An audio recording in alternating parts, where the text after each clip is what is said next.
Hello বন্ধুরা, কেমন আছেন?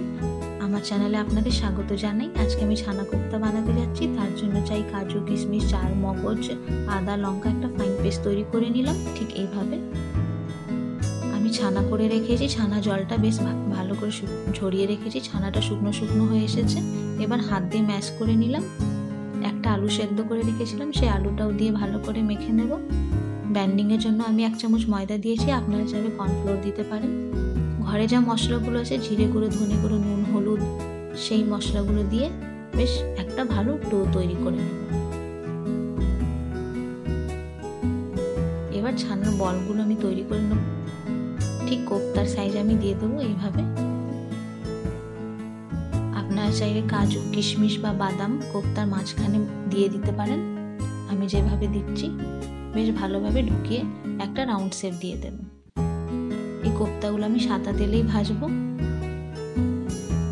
এই কোপ্তাগুলো খুবই সফট হয়, তাই জন্য ভালো করে চামচ দিয়ে উল্টে পাল্টে ভেজে নেব লাল করে। ঠিক এইভাবে সেই তেলটাতে এবার গরম মশলা, তেজপাতা, জিরা ফোড়ন দিয়ে টমেটো কুচি দিয়ে দিলাম। যা ঘরে মশলাগুলো ছিল সেই মশলাগুলো আমি দই দিয়ে ভালো করে ভিজিয়ে রেখেছিলাম, সেটা দিয়ে দিলাম। ভালোভাবে নাড়াচাড়া করে ভালোভাবে কষিয়ে নেব। স্বাদ মতো নুন দিয়ে দেবেন। আপনারা চাইলে একটু মিষ্টির জন্য চিনি দিতে পারেন। যে পেস্টটা আমি রেডি করে রেখেছিলাম সেটা আমি দিয়ে দিলাম। কাজু, মগজে কাঁচা ভাবটা চলে যাবে, ততক্ষণ আমাদের ভাজতে হবে। এইভাবে ভাজা ভাজা করে নেবেন। তেলটা একদম ছেড়ে এসেছে। এবার গরম জলের জায়গায় আমরা ছানা জলটা দিয়ে দেবো। ছানা জল এমনিতেও বেস্ট যায়, কিন্তু এই কোপ্তাতে ছানা জল দিয়ে দিলে কোপ্তার স্বাদটা আরও বেশি ভালো হয়। এবার 10 মিনিটের জন্য আমরা ঢেকে দেব।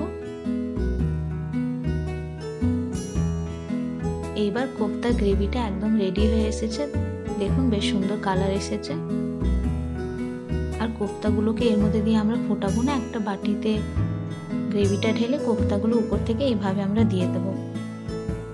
উপর থেকে একটু ফ্রেশ ক্রিম দিতে পারেন বা দুধের সর দিয়ে দেবেন। এই নিরামিষ কোপ্তা খেতে খুবই ভালো লাগে। আপনারা চাইলে এটা রসুন, পেঁয়াজ দিয়েও বানাতে পারেন। এইভাবে বানিয়ে দেখেন, খুবই ভালো লাগবে খেতে। আর নিশ্চয়ই কমেন্টস করে জানাবেন এই ছানা কোপ্তা আপনাদের কেমন লাগলো।